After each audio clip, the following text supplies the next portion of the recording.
Few weeks ago, I heard a story about a guy. This guy was working in a factory, and his main responsibilities were basically taking care of the heating system, which meant taking the fuel out of tank and putting it into the heating system. So he was a good guy, actually, and working hard when he did that. But as all humans, he also had a negative side. And the negative side was alcohol problem. So he didn't show up much, and when he showed up, sometimes he was a little bit dizzy. So the question whether the heat is actually there or shall we be blown up soon was always like in the air. So one day when he was back to work again, he was still having a hangover, or let's say he was half drunk. And his supervisor caught him sitting on a fuel tank, which was filled with basically like a diesel, smoking a live cigarette and talking to somebody over the phone, probably his friend. And probably the question was, what are you doing nowadays? And he was explaining, oh, you know, I keep a low profile nowadays. So this guy was, of course, fired immediately, and the factory was saved, not blown up. But this story, which was actually, it's a true story, so it happened. I'm not mentioning it where it happened, but I can say it was somewhere in Estonia. So, so the story kind of reminded me that we as humans, we tend to act the same way. We are sitting on something and hoping that nothing happens, but what if it does? So, if we don't have any Arctic ice, there will be nothing to cool down our planet. If we don't have any rainforest, then there will be nothing that will contain actually the CO2 that we as humans are producing. By the way, do you know that 1/3 of the mass of the mammals that are walking around here on planet Earth are humans, us? 4% of the weight of the mammals are the ones who are living free, and 60% of the weight of the mammals that are living on planet Earth are all the animals that we are growing to feed ourselves, either via meat or milk products. So these are quite impressive numbers. And 2 years ago, Sir David Attenborough said in his witness testimony film, I actually recommend you to watch it, that we will have 10 years to kind of slow down, or in an optimistic way maybe stop this chain reaction of all the events that will eventually lead us to some very, very bad future for the planet. So a lot of animals will be gone, there will be nothing to eat for many people, and basically the planet will be a dead place that we will leave for our children. So that was 2 years ago. We have still 8 years. We need to do something. And now if you ask, so what can I do, like me as a human being, not just, I don't know, some European Commission officials or some anonymous officials representing some sort of institutions or whatever. It's so far, far away. So what can I do as a human being, actually? And as we are here today talking about food, let's talk about food and food sector. So, as it was mentioned already previously, and it's not a big secret, and probably it has been told many, many times in all sorts of various conferences and summits, food sector is responsible for 20% of the greenhouse gases that we are emitting. Even more importantly, actually, 80% of arable land belongs to food sector, and 80% of rainforest destruction is done thanks to food sector, thanks to everything that we eat today. And if we take the food system as a whole, putting together the whole chain, like not just cultivating the soil, but also logistics, also production, packaging, food waste, then actually the amount of greenhouse gas is even bigger, 25% of the total emissions, which makes the food sector number 2 polluter in the world today. So that's something, and I've spent 20 years in food sector in different companies. At one point I even worked in the same group of companies together with Mikko, whom you saw during the previous presentation. So I've seen people, I've seen different companies, I've bought them, I built them, I sold them, and I know maybe a thing or two about what is really happening behind the curtains. So these kind of numbers and the knowledge definitely raise a question at one point, how do we move forward? Because obviously this is not sustainable. But there is always, like if we talk about business, there is always a question about what about demand? Okay, those numbers, those facts, they are horrifying, but what about demand? Are the people actually aware? Are they willing to make a change? If we talk about the plant-based drinks, then one of the key figures actually here is the lactose intolerance, which is almost 2/3 of the planet. So majority of the people living in Asia, of course, but also in our area. Many people have it undiagnosed, but we see our neighbors in Finland, for example, where we have like roughly 1/4 or even 1/3 of the population lactose intolerant. We can presume that probably, as we are living in the same area, we probably have the same problems.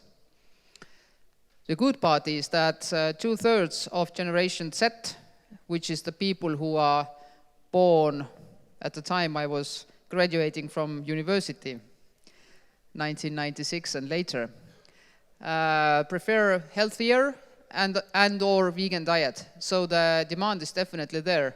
And as we earlier also heard about the importance of flexitarians, then this is something that gives us actually hope that we are able to change. Because for any sector, it's really difficult to make a change if there is no demand. And looking at the figures today, then we can say that yes, also as it was mentioned during this previous presentation, that 98% of the Z generation are actually flexitarians. It means that they eat meat and plant-based altogether. So this is something that gives hope that this new balance will be actually on the market. So, putting it all together, we decided to found something new. This something new is called YOOK. YOOK in Estonian means drink, but with a different first letter. So what is YOOK? So YOOK will be the first manufacturer of plant-based drinks in Estonia, or actually in the Baltic states. We're going to use the Nordic superfoods called oats for producing the plant-based drinks, and maybe something else. I cannot talk much because all my big competitors are here today. So they are all asking the same question. So what will be your assortment then? And I cannot answer. You will see. But there will be hopefully some surprises as well. And I also know that scientists don't like particularly much this word superfoods because it's very commercial and so on. But to tell you the truth, then the oats, they are kind of superfoods. They are the best grains that are growing in our area. They are containing a lot of good ingredients. And also the plant-based drinks made from oats are familiar in this region for many hundreds of years. I just recently bought a book about what kind of plant-based foods our ancestors were producing at home and also in small production sites. And oat drinks were actually one of the main ones there. So we know this, we know how to produce those drinks, and we just take the knowledge and the modern time science, put it together and create something new and something much more sustainable. And also in core of everything we do will be our planet. So we are going to aim zero CO2 footprint and zero waste, of course. So there will be a complete circular economy. And this is something completely new in Estonia. This is something completely new also in the Baltics. This kind of scale has not been here. Our capacity will be roughly 20 million liters per year. To give you understanding about the scale, then Baltics plus Finland together are 40 million liters per year. So our little factory will produce half of the need of today's market.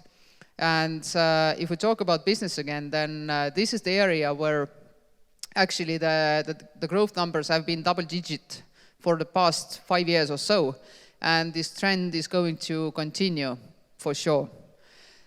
So also business-wise, it seems like quite a good idea to jump on the train, be the first. Also, I agree with the previous speaker that speed is the key importance here, as well as taste and price, of course. But yeah, that's how it is. And very quickly, why oats? There are some other grains available. Oats are the most eco-friendly grains that we have here.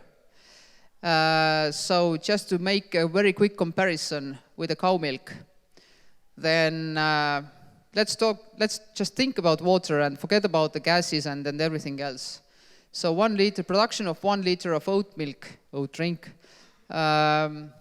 needs roughly 48, let's say 50 liters water. If we produce 1 liter of cow's milk, we need at least 1 ton of water. So that's a very significant difference. And in addition, of course, all the benefits, if compared to the dairy production, how much do we need land, or how less do we need land, and how energy efficient we can actually be.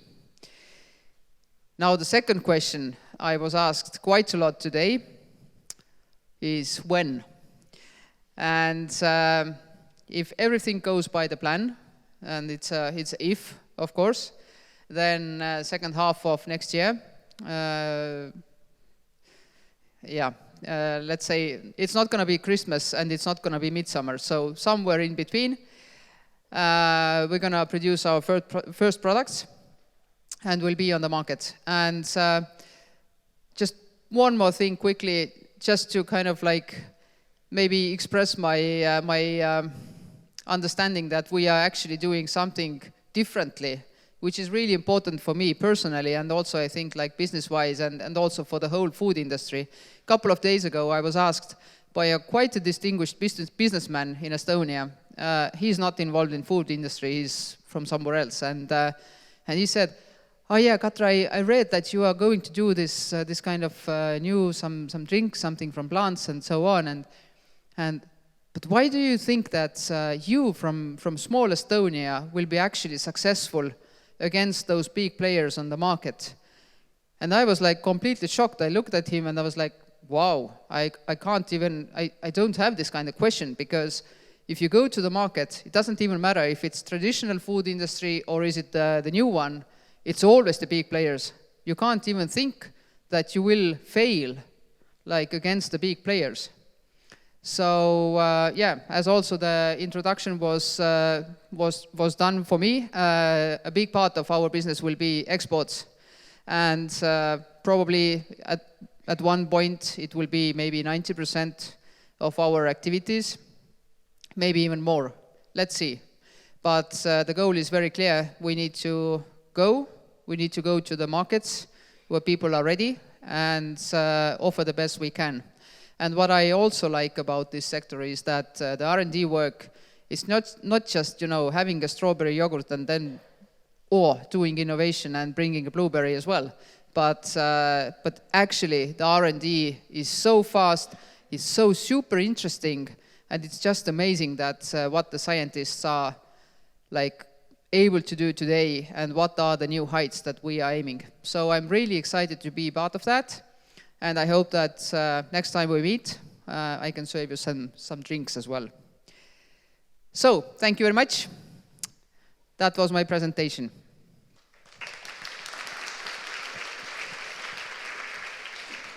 Thank you so much for your powerful presentation. I'm sure your oatmeal factory can help us reverse those terrible things you mentioned there. You're very popular, you have many questions from the audience.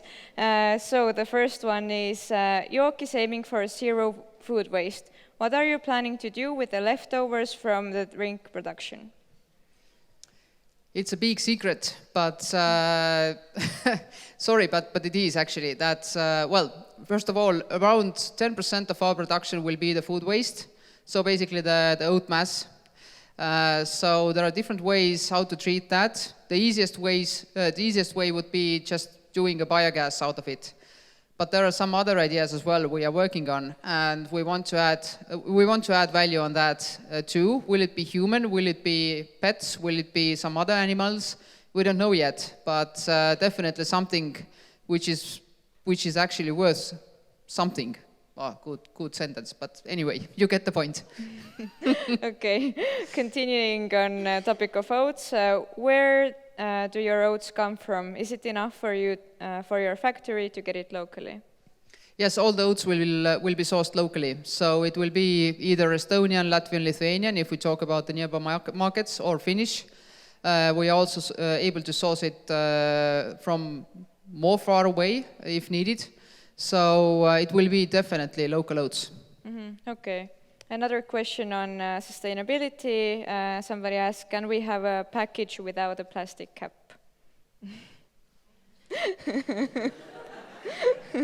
Maybe like...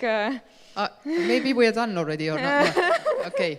Yeah, the plastic cap. Well, actually, there is this new EU directive, or however you call it in English, starting after next year, where you need to have this tethered cap, so it's easy to collect, easy to recycle, and so on. So that is something that we need to do as well, and this is compulsory for all the drink sector, not just us, but everybody. And first companies are actually already on the market with that, so that will definitely ease up the kind of like the plastic recycling and so on. But all in all, I would say it the other way around. I would say that plastic is a very good material if we talk about food hygiene, food safety. If there will be something else which is as good as the plastic today, great. Everybody will start using it. Everybody understands plastic is not so good, not environmentally friendly. But the key with the plastic is not that much like plastic is not the devil. The devil is actually in the collection and the recycling part. So yes, of course, we are all working and we are all waiting for the new solutions, but unless they are on the market, then let's actually make this whole collection and recycling part work, not just collect it and then put it into the same bin together with everything else. Mm-hmm, yeah, agreed. Okay, one last question. Why until now we don't have a local producer in the Baltic countries? Well, I think that those Tere people are smiling at me there. But yeah, I bet that they can actually answer better way than I can. I don't know. I think that the food sector as such is normally very conservative. And when you experience the growth rate 3-5% per year, which is normal for the sector, it's really tricky to make this kind of tough decisions that you need to invest into something new and you don't know, and you need R&D and you need special lines and specialists and so on. Mm-hmm. So for the big companies, it's always the capex line that matters. And I think that many companies are starting to think about it right now, but are they actually jumping on the train or not? We will see. I'm a big fan of good competition, and I really like when the competitors are tough. That kind of like raises the bar for everybody, and finally the consumer wins. So hopefully there will be somebody, because we know that the demand today in the Nordic countries, also in the Baltics, is much higher than actually the production capacities that are available for market. Mm-hmm. Thank you. Yeah, thank you for your great answers. You can now sit back and relax. Okay.